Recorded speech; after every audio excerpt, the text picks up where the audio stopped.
Merci. Bonjour. C'est encore moi.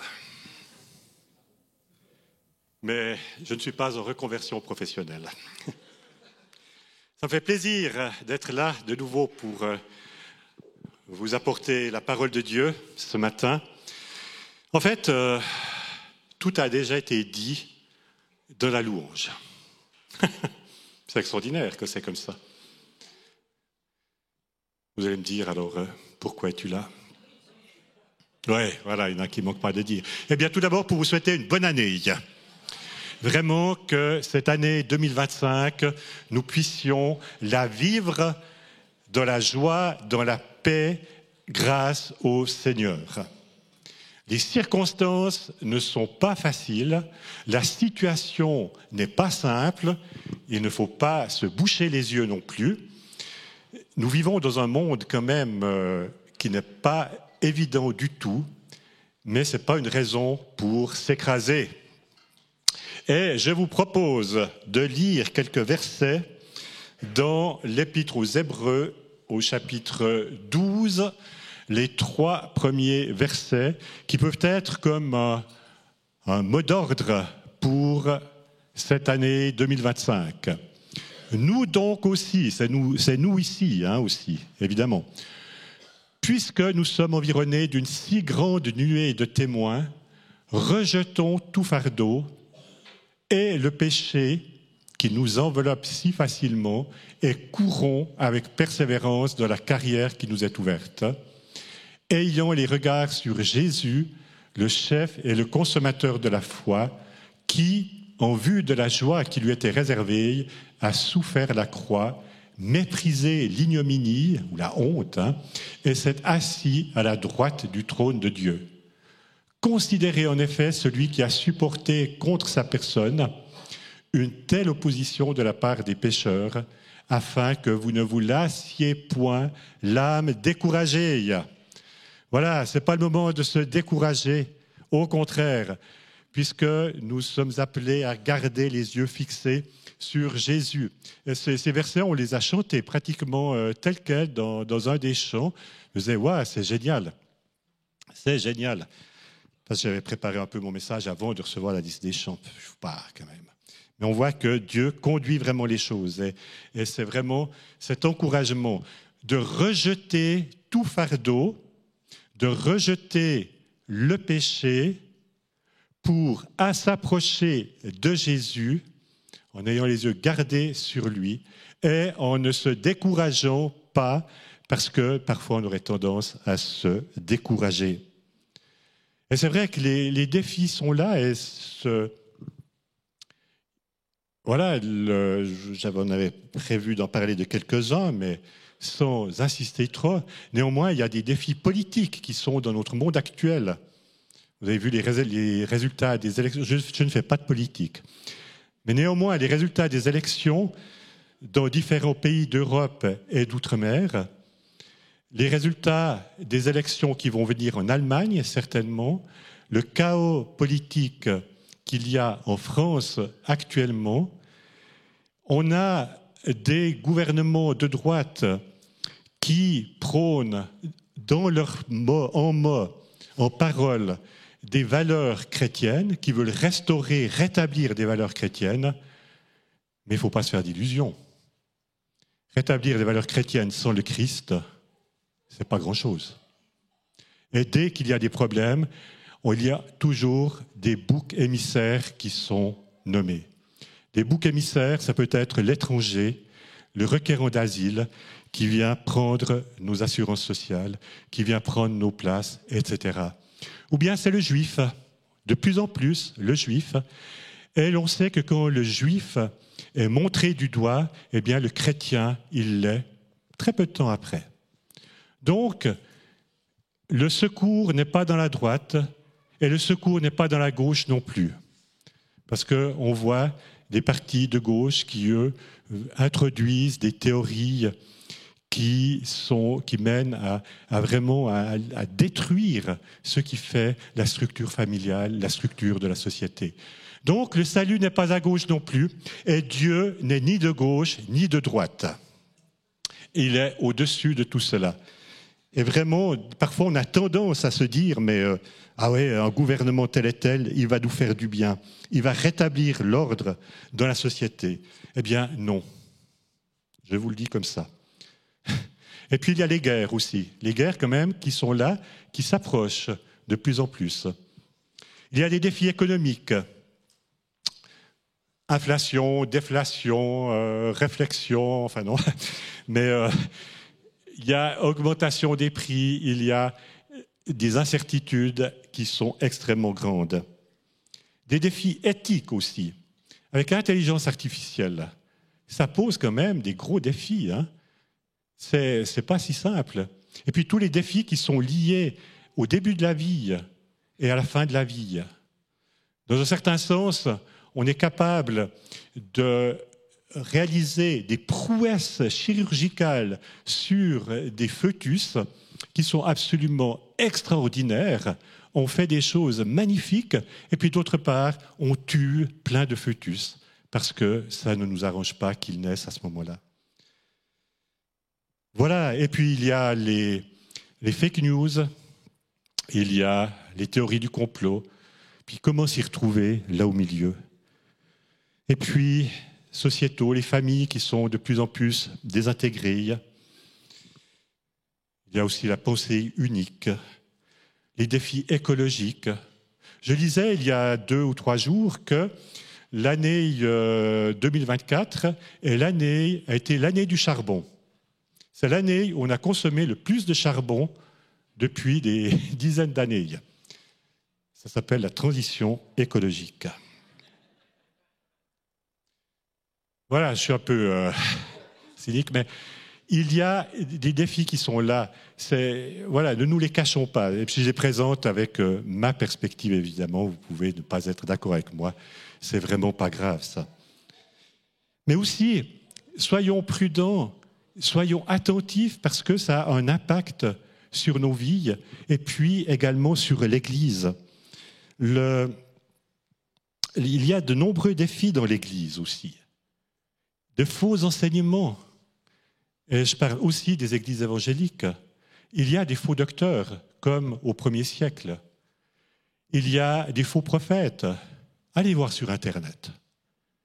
Les pseudo-prophètes qui annoncent, qui font leurs prévisions pour 2025. C'est extraordinaire parce que finalement, vous ne savez pas ce qu'ils ont dit. Donc ça ne présente aucun intérêt.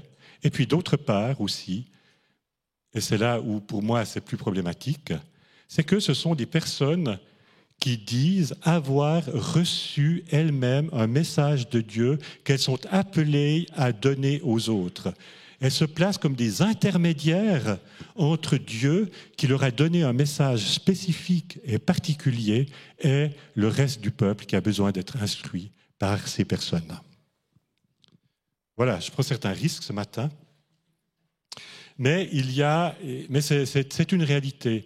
Et puis il y a aussi l'évangile du bien-être. Et ça, oulala, l'évangile thérapeutique. Je crois en Jésus parce qu'il me fait du bien. Et le jour où il me fera plus du bien, j'essaierai peut-être autre chose. Et ça, c'est quelque chose qui est très fort.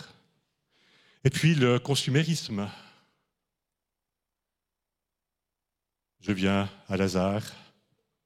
Je remercie Lazare de tout ce que Lazare m'a apporté pendant toutes ces années, mais maintenant j'ai besoin de passer à une autre étape. Et je vais dans une autre église. Et je consomme ainsi, d'église en église. Voilà, il y a ces dangers qui sont là, qui sont présents dans la société et puis qui influencent l'Église aussi. Et je crois que vraiment que nous devons être attentifs et vigilants dans notre vie de croyants et de croyantes. Parce que sinon, on va tomber dans les excès. On va se dire, oh là là, cette fausse théorie, il faut s'élever contre, il faut lutter contre. Ou bien, telle et telle chose, il faut vraiment s'élever là contre. Est-ce que c'est vraiment là ce à quoi le Seigneur nous appelle? Je crois que le Seigneur nous appelle à ce cœur à cœur avec lui, comme on l'a chanté également. et pas à tout ça. C'est d'avancer, de courir. Et puis, de courir, parce que si nous ne courons pas, eh bien, nous n'avançons pas. En vérité, la palisse. Mais, par exemple, si vous faites du vélo, je me souviens, c'était le pasteur d'il y a bien longtemps, le fondateur de l'Église, qui était venu une fois sur scène, je crois, avec une bicyclette, pour nous montrer que si je reste sur mon vélo sans avancer, ben, je ne vais pas tenir. Il y a peut-être des spécialistes parmi vous, des artistes qui sont capables de tenir sur un vélo arrêté sans avancer, mais pour que nous ne tombions pas du vélo, eh bien, il faut pédaler et il faut avancer. Et de même, nous sommes appelés à courir avec persévérance en rejetant tout fardeau. Et ça, c'est important. Ça, c'est important, de rejeter tout fardeau, parce qu'on se laisse tellement vite prendre. C'est vrai que c'est anxiogène comme milieu. On traîne des craintes, peut-être, qui sont là dans nos vies depuis tellement longtemps, et puis qui sont toujours présentes, et puis qu'on garde avec nous. Quelque part, elles font partie de nous-mêmes. Ça peut paraître bizarre, néanmoins, elles font partie de nous-mêmes. Et combien c'est difficile de les laisser de côté, de les abandonner. Et puis les péchés, le péché qui nous enveloppe tellement facilement aussi, nous dit l'auteur aux Hébreux. Tellement facilement, le péché.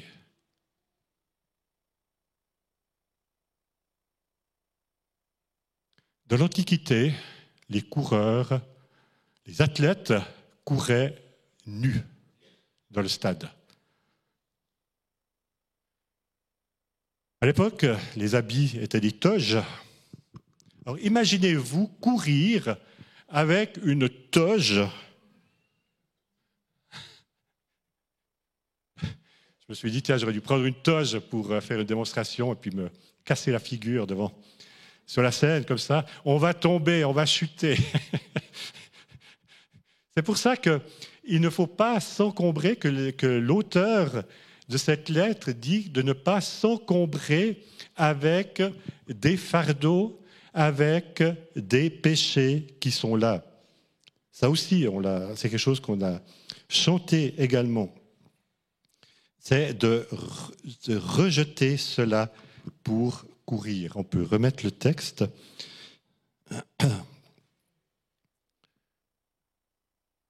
Rejeter tout fardeau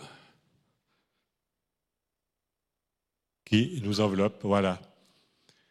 Rejetons tout fardeau. Vous allez me dire, c'est facile à faire. Non, mais ce n'est pas facile, justement.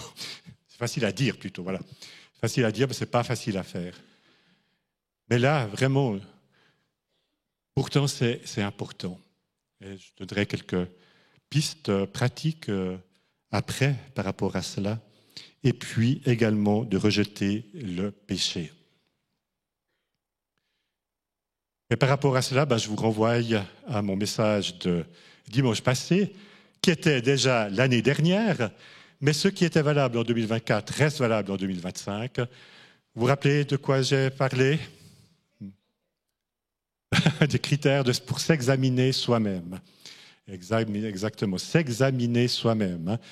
De voir si on marche dans la lumière, de voir quelle est notre attitude face au péché. Et des fois, quand je m'examine moi-même, je suis presque comme cette femme à la vie dissolue qui vient pleurer sur les genoux de Jésus. Enfin, à ses pieds plutôt. Parce que je ne mène pas une vie dissolue, rassurez-vous, mais il y a parfois des pensées qui sont là, des pensées où je me dis, mais Seigneur, c'est de mon cœur, ça. Vous vous rappelez, sur le sermon sur la montagne, celui qui est son frère, c'est un meurtrier, quoi. Et en réalisant l'amour de Dieu, parce que il y a eu un message aussi, c'était Christian, je crois, sur il a été peu pardonné, il y a moins de reconnaissance, enfin celui qui avait une dette moins grande que l'autre avait plus de peine à accepter le salut. Et c'est vrai, et combien c'est important de réaliser que mon cœur humain, charnel, n'est pas meilleur que celui d'un meurtrier ou d'un adultère. Et puis là, on voit quel est l'amour de Dieu. Là, on réalise combien cet amour est grand. Et on a besoin de passer par là. On a vraiment besoin de passer par là. Pourquoi ? Parce que c'est dans la mesure où on réalise la grandeur de l'amour de Dieu qu'on va être propulsé pour rejeter le péché, pour rejeter le fardeau et pour courir vers Jésus. Vous êtes d'accord ? Sinon, c'est du légalisme. On ne peut pas courir comme ça vers Jésus pour courir vers Jésus. Il y a un moteur derrière. Et c'est cet amour de Dieu pour nous qui est là. Puis quand on se dit, mais c'est incroyable, lui qui était Dieu, qui est venu sur cette terre, qui s'est laissé mettre à mort pour un gaillard comme moi et tous les autres, ça interpelle. On se dit, merci Seigneur. Aujourd'hui, ça fait 44 ans exactement que j'ai rencontré ma femme. Eh bien, voilà, non, c'est bon. Et nous sommes toujours ensemble. Et nous sommes toujours aussi amoureux, n'est-ce pas, ma chérie ?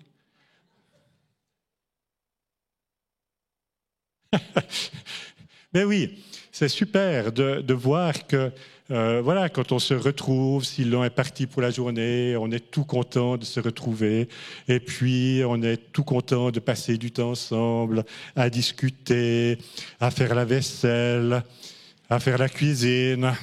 Enfin, je me laisse un peu emporter là. Mais voilà, on est tellement content de passer aussi du temps ensemble, de se raconter des gags aussi, de faire preuve d'humour dans la vie, parce que c'est important.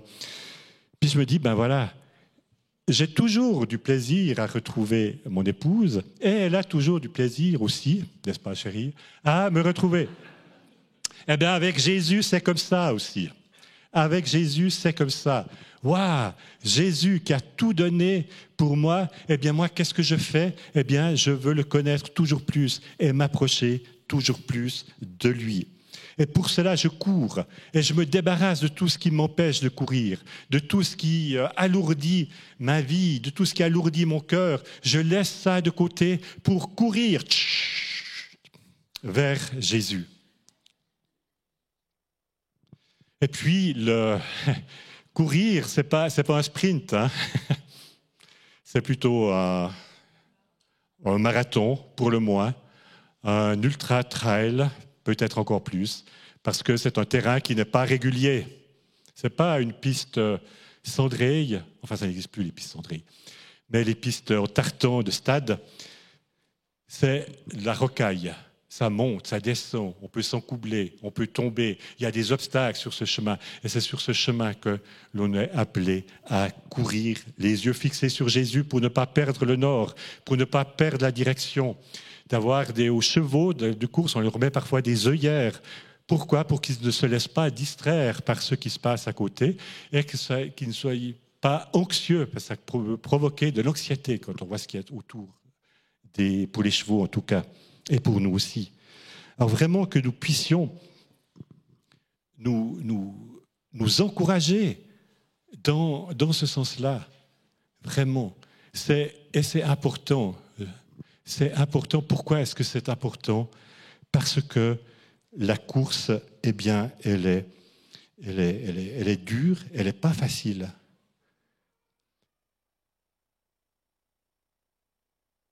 Et ça, c'est valable sur le plan personnel, mais aussi sur le plan de l'Église. D'accord ? Est-ce que nous avons du plaisir à venir à l'Église ? Alors vous allez me dire, oui, bien sûr, bien sûr. Et puis au fond de votre cœur, est-ce que j'ai du plaisir à venir à l'église régulièrement? Oui. Est-ce que j'ai du plaisir à venir à l'église le dimanche matin? Waouh, cool. Est-ce que j'ai du plaisir à venir à l'église le matin à 6h30 pour la prière? Ouais. Est-ce que j'ai du plaisir à venir le mardi soir à 20h pour la prière? Ouais. Voilà, vous voyez, c'est cool, quoi. Et pourquoi est-ce que c'est important tout ce que je vous dis? Voilà, je suis un peu perdu avec mes notes parce que je les ai un peu laissées de côté. J'avais même prévu un PowerPoint, savez-vous? Et puis je me suis dit, non, ça va distraire les gens. C'est pas bien. Il y a des petits dessins dessus, je me suis dit, non. C'est vraiment que nous soyons intentionnels dans ce fait de vivre, de courir vers Jésus dans notre vie de tous les jours. Ça doit être une volonté de notre part. S'il ne se passe rien entre Dieu et moi, entre dimanche et dimanche, il ne va pas se passer grand-chose dans l'Église. S'il ne se passe pas grand-chose dans l'Église, l'Église est en danger. Parce qu'on viendra consommer ce qui nous plaît de consommer, et puis quand ça ne nous plaît plus, on va ailleurs, etc. Il y a vraiment, et puis il y a cette nécessité d'être rempli de la présence de Dieu au travers de la lecture de la parole de Dieu, au travers de la prière aussi. Parce que si je ne connais pas ma Bible,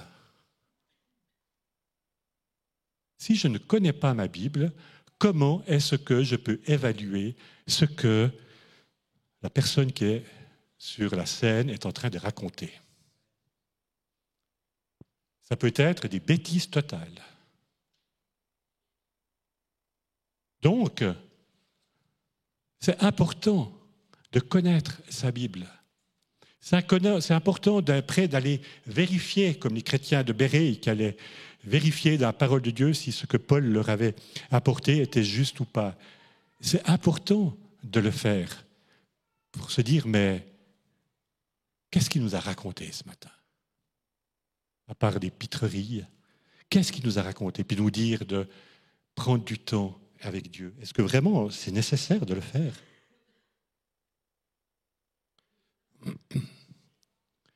Et puis moi j'ai toujours cette pensée aussi qui m'habite par rapport à l'Église. Et c'est un véritable, c'est vrai que c'est un souci. Nous sommes en 2025, il y a 5 ans, le premier dimanche du mois de janvier, est-ce que nous imaginions que 2 mois et demi plus tard, l'Église serait fermée? Et ça, je me dis, mais le Seigneur a donné un avertissement à ce moment-là. Il a permis que l'Église se ferme. Et aujourd'hui, qu'est-ce qu'on a fait de cela? Comment est-ce que l'on se prépare à une éventuelle fermeture de l'Église? Parce que ça peut arriver. Pour des questions de virus, encore, c'est pas fini, mais aussi pour des questions peut-être idéologiques où l'on n'aura plus le droit de se réunir parce qu'on dit des choses qui ne plaisent pas, qu'il y a un seul chemin, il y a un seul sauveur, c'est Jésus-Christ. Jusqu'à quand pourra-t-on le dire encore? Je me disais comme ça, peut-être que un jour, eh bien, vous savez qu'il y a des personnes qui croient que la Terre est plate. Bon, peut-être qu'il y en a parmi vous, je ne sais pas. Mais peut-être qu'un jour, il y a même des congrès mondiaux de gens qui croient que la Terre est plate, ils se réunissent à ce propos. Eh bien, peut-être qu'un jour, le lobby des personnes qui croient que la Terre est plate les platistes, et pas les baptistes, mais les platistes, les platistes vont dire qu'on n'a plus le droit de dire que la Terre n'est pas plate parce que ça nous offense. Ben oui. Et on a plein d'exemples comme ça maintenant. J'ai pris quelque chose un peu neutre pour... Mais voilà. Et alors, est-ce qu'on aura encore le droit de dire que Jésus est Sauveur et Seigneur? Alors, j'ai envie de nous dire, mais soyons sérieux, les amis. Soyons sérieux. Parce que c'est les enjeux qui sont là, c'est pour notre vie présente, mais pour notre vie future aussi. Un jour, on va comparaître devant Dieu. On sera face à face avec Dieu. Hein? On oublie, on dit, il y a la grâce, cool, super. Bien sûr. Mais qu'est-ce que le Seigneur va me dire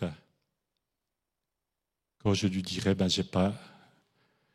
voilà, j'étais tellement occupé, j'ai tellement de choses dans ma vie, et puis, il faut quand même que je suive un peu l'actualité sur Instagram, sur TikTok, sur Snapchat, sur Facebook, pour les plus vieux.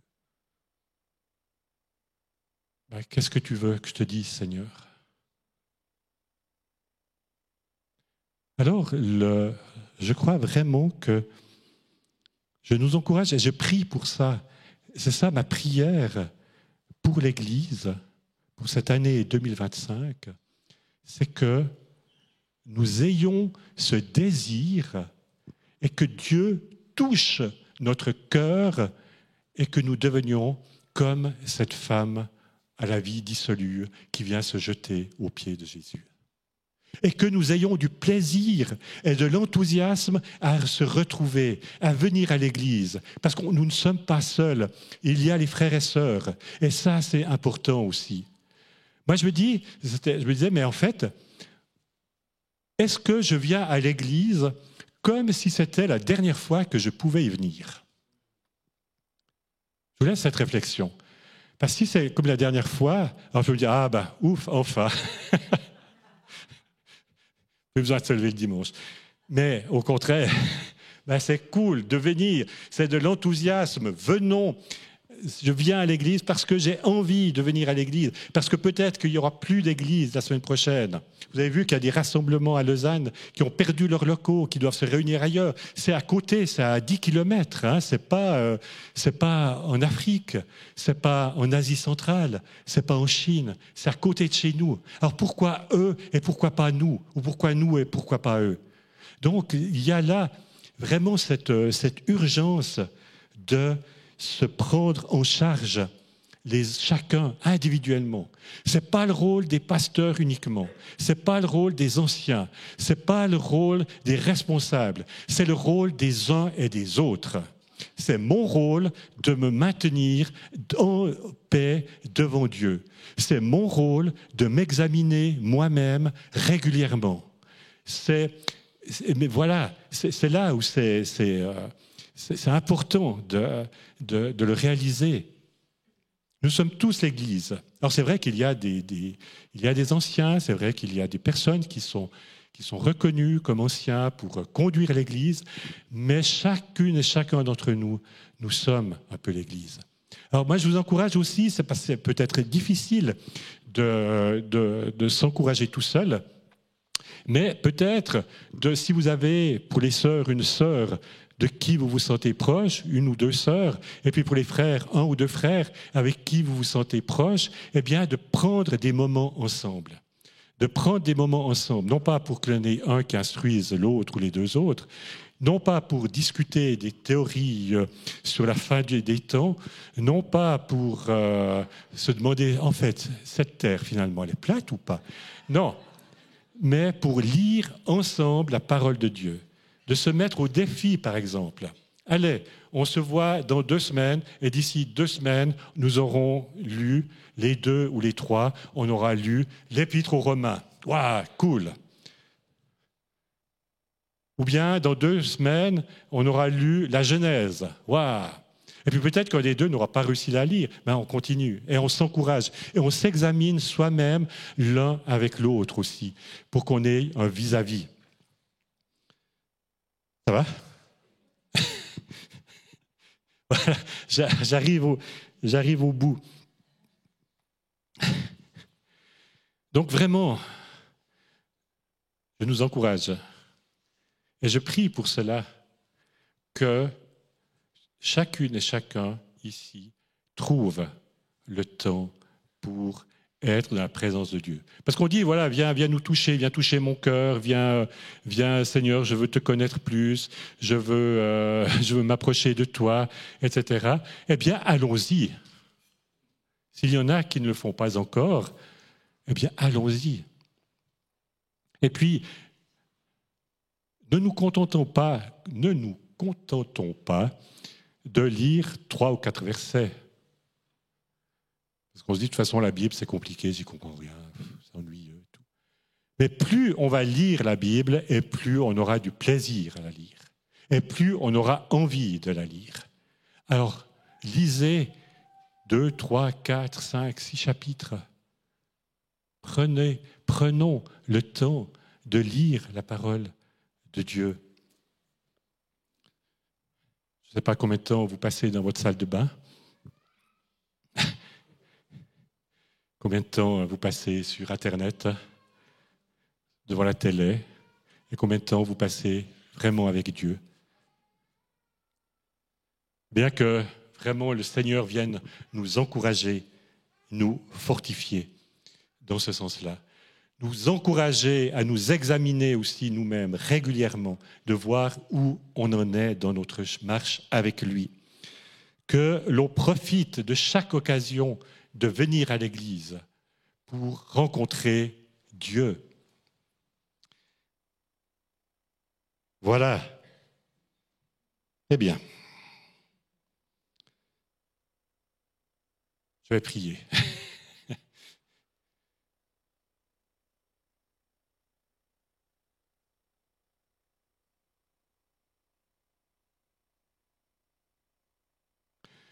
Seigneur Dieu, tu vois nos cœurs. Tu vois notre désir de nous approcher de toi.